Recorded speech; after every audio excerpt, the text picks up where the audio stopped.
The opening scene takes place at a medical university where a professor is seen lecturing his students. During this, a female student named Sunita comes across a report about a man suffering from anterograde amnesia. She tries to delve into it, but the professor forbids her, saying the case is being handled by the police. However, when Sunita keeps on insisting, he reveals that the patient's name is Sanjay Senghania, a former business executive who now suffers from severe memory loss. According to the professor, Sanjay's memory is limited to just 15 minutes, leading him to rely on photographs, notes, and tattoos on his own body to remember things around him. The movie then shifts to Sanjay, who is shown beating up a guy ruthlessly. After finishing him off, he captures a picture of the guy and takes a note in his small notebook. Sanjay then examines his phone and discovers the name Gajini, which triggers vague memories from his past. It is evident that he is looking for this particular man. After he leaves, both the police team, led by Inspector Arjun, and a group of gangsters arrive at the crime scene, each searching for Sanjay. Later, we see Sanjay waking up in his cluttered house, filled with mementos and notes related to hunting down Gajini. He proceeds to the bathroom, where a reminder on the mirror prompts him to remove his shirt. As he does so, his body is revealed to be covered in tattoos that serve as aids to trigger memories. The biggest tattoo on his chest reads, "Kalpana was killed." And the second biggest says, "An apple a day keeps the doctor away." Later in the day, Sanjay visits a medical college, where Sunita approaches him and curiously asks about his condition. However, Sanjay refuses to disclose anything, stating that they are not friends. Sunita persuades him to take her photographs so that he may remember her when she approaches him the next time. Later, as Sanjay is reading his notes at home, Arjun covertly sneaks in from behind and knocks him out with a bat.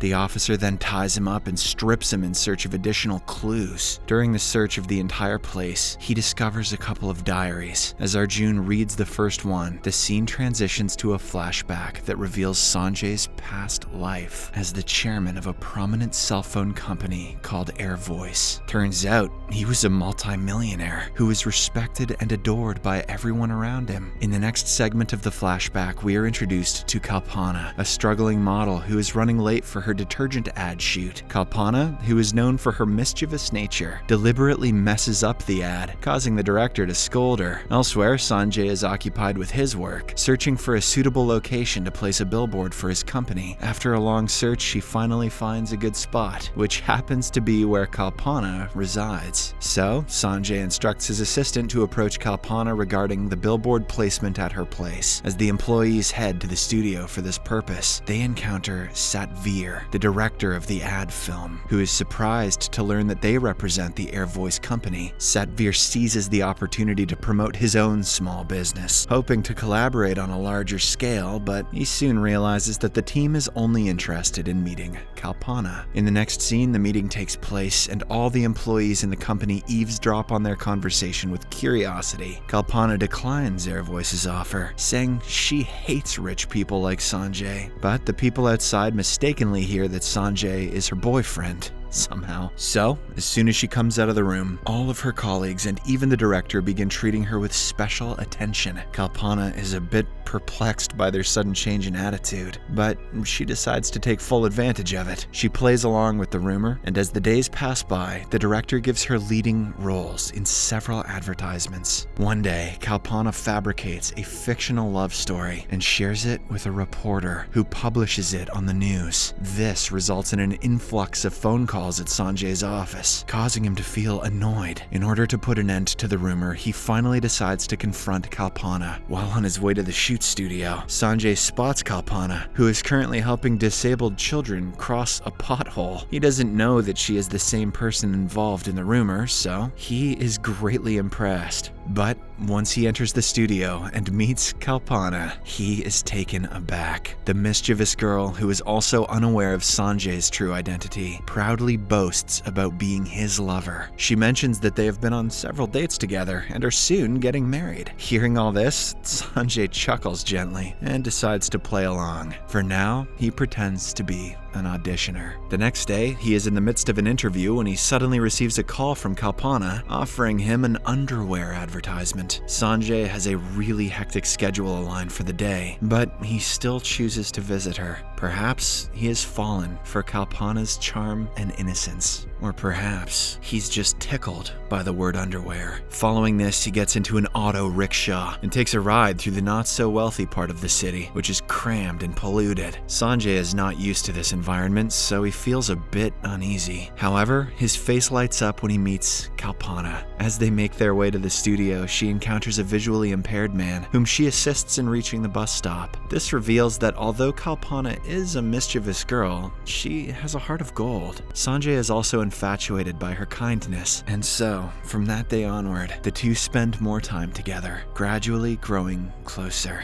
One day, Kalpana meets Satvir, who informs her about a New Year's party taking place at their studio. Much to her surprise, the director requests her to invite her boyfriend as the chief guest. Initially panicked, Kalpana devises a plan to find someone who can pose as Sanjay. She then contacts an eccentric weirdo and trains him to impersonate the rich businessman. However, as she is instructing the imposter, the real Sanjay arrives and bursts into laughter upon being introduced to the odd substitute. Kalpana, caught in her lie, confesses to the entire charade and requests Sanjay attend the party, posing as Sanjay Singhania. This makes our protagonist laugh even more, as he is being requested to impersonate himself. So, just for the fun of it, he agrees. At the party, Sanjay makes a grand entrance in his luxurious car, which surprises Kalpana as it surpasses their initial plan. While they are having dinner, a group of charity workers arrive seeking donations. Sanjay generously takes out his checkbook and donates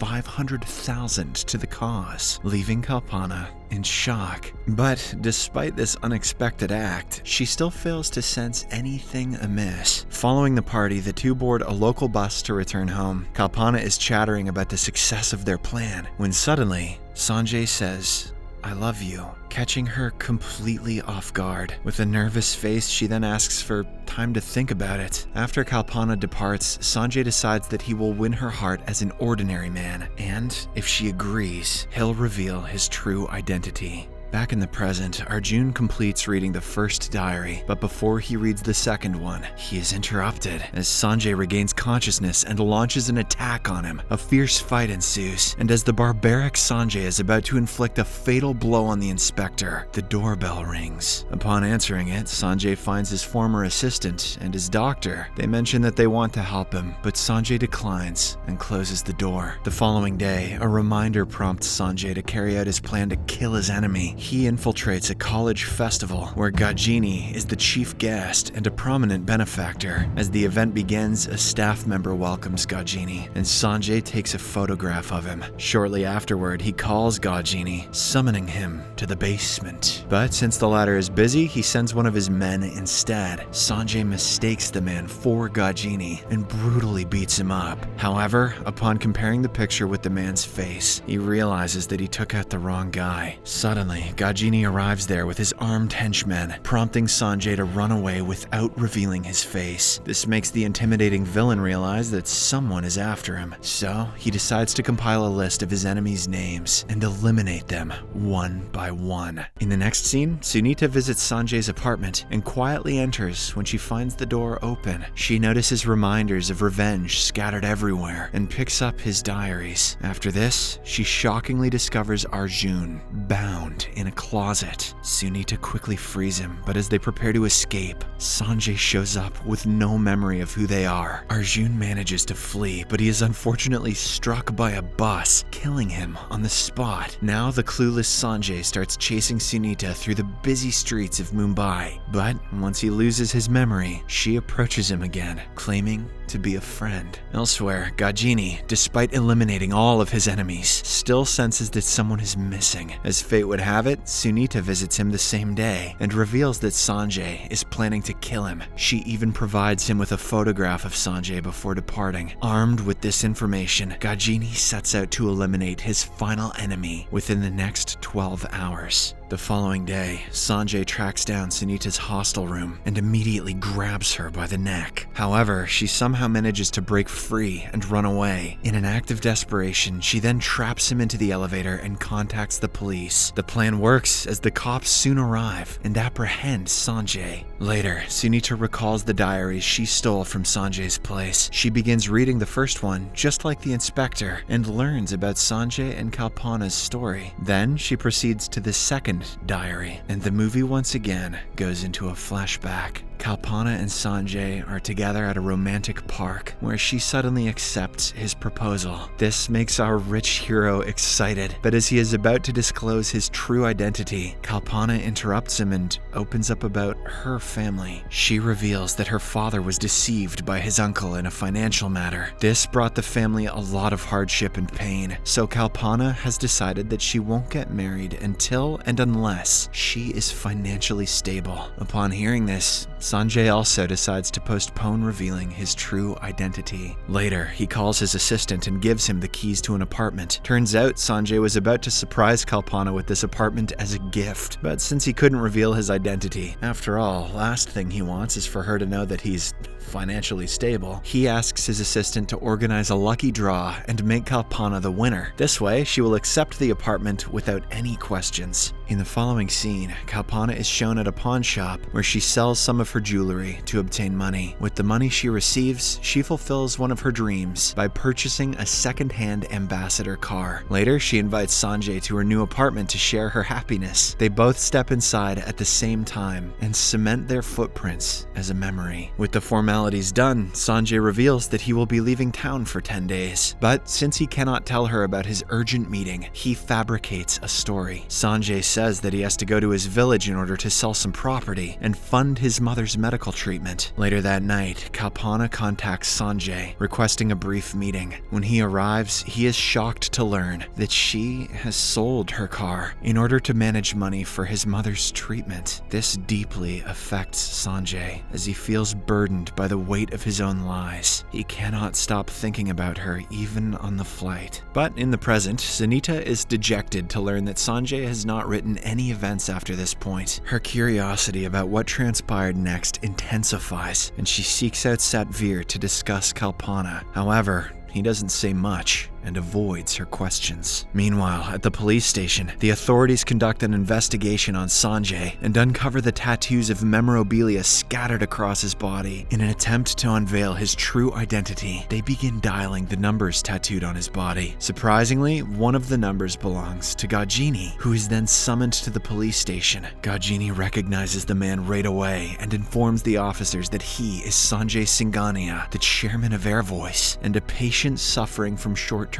memory loss. Later, Sanjay's assistant and doctor arrive at the police station and provide evidence of his innocence. This convinces the cops, and he is eventually freed. Later that night, Gajini and his men forcefully enter Sanjay's residence, only to find him unconscious. Gajini realizes that killing him would lead to their capture by the police, so he decides to erase any memory-related evidence from Sanjay's body and his apartment instead. Meanwhile, Sunita and her friend conduct research on Sanjay and Kalpana, eventually locating a young girl who holds a disturbing story from the past. In a flashback, Kalpana encounters the same girl inside a train, clearly frightened as she turns out to be hiding from human traffickers. Despite Kalpana's attempts to assist the child, the gangsters snatch her away. Kalpana even offers her gold necklace as a bribe, but the villains refuse. Fortunately, a compartment filled with police officers intervenes, overpowering the criminals and rescuing the other victimized girls. This incident gains widespread attention through the news, leading to the arrest of several criminals. One night, a police constable contacts Kalpana, informing her about the disappearance of the two young girls. Intrigued, Kalpana decides to investigate, but she encounters Gajini and his men instead. The notorious gangster admits to killing those girls and disposing of their bodies as they snitched about him. This enrages Kalpana so much that she insults him badly before storming away. Upon arriving back home, she again receives a call from the police constable, who informs that Gajini has sent his killers to execute her. Fearing for her safety, Kalpana hides in a corner of her apartment. The assassins break in and start searching for her throughout the house. Meanwhile, Sanjay returns from his business trip and goes straight to Kalpana's apartment to meet her. He rings the doorbell and knocks multiple times, but there is no response. Assuming that she is not home, he decides to leave. As he gets into his car, he notices multiple missed calls from Kalpana and calls her back. Unfortunately, her phone is not on silent mode. Oh god. Causing it to ring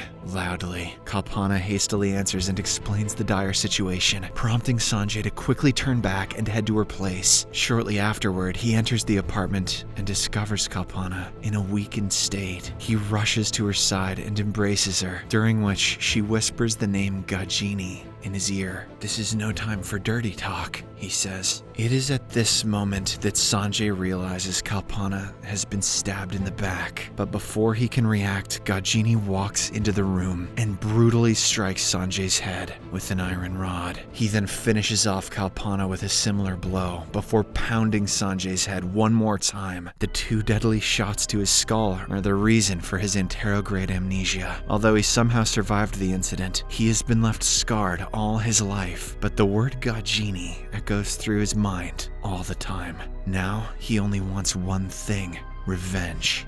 In the present, Sunita, who has finally uncovered the truth, feels bad for Sanjay and visits him in the hospital. She reminds him of his gruesome past, causing him to break down in tears. But after a while, Sanjay remembers his mission and calls Gajini. He tells the gangster, "I am coming for you," and hangs up. Following this, Sunita assists him in locating Gajini's hideout in a local area, and upon arrival, Sanjay decides to confront him alone. He enters the premises and engages in a fierce battle with Gajini's henchmen. Despite Sanjay being weak and alone, the memories of Kalpana and the feeling of revenge are enough to help him push further, and the fact that none of the henchmen have guns also helps. As Sanjay pummels the villains one by one and ventures deep into the neighborhood, Sunita follows closely behind. Eventually, he confronts Gajini, and a brutal fight ensues between the 2 adversaries. Sanjay easily overpowers the gangster, even though the latter has an army of henchmen. When the situation becomes dire, Gajini attempts to flee, but Sanjay relentlessly pursues him. Along the way, he subdues several goons, and it appears as if he is going to get his man, but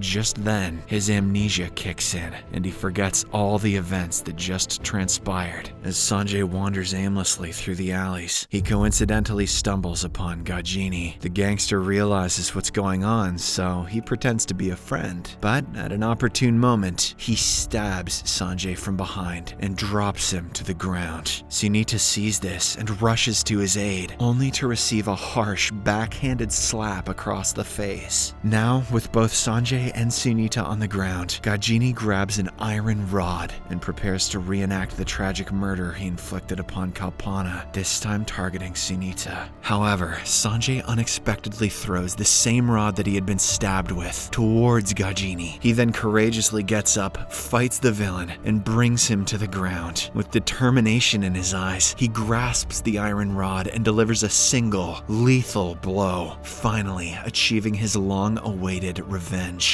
Gajini is finally dead, and the madness is over. Following this, the movie cuts to 6 months later. We learn that Sanjay now runs an orphanage, which he has named in honor of Kalpana. One day, Sunita pays him a visit and presents him with the cement pad containing the foot impressions of both Sanjay and Kalpana from the past. This heartfelt gift brings a flurry of emotions to Sanjay's mind, and the movie ends as he reminisces the beautiful moments that he got to spend with his one and only love, Kalpana. Subscribe for more videos like this, turn on the notifications, and leave a like to help the channel out. Thank you for watching.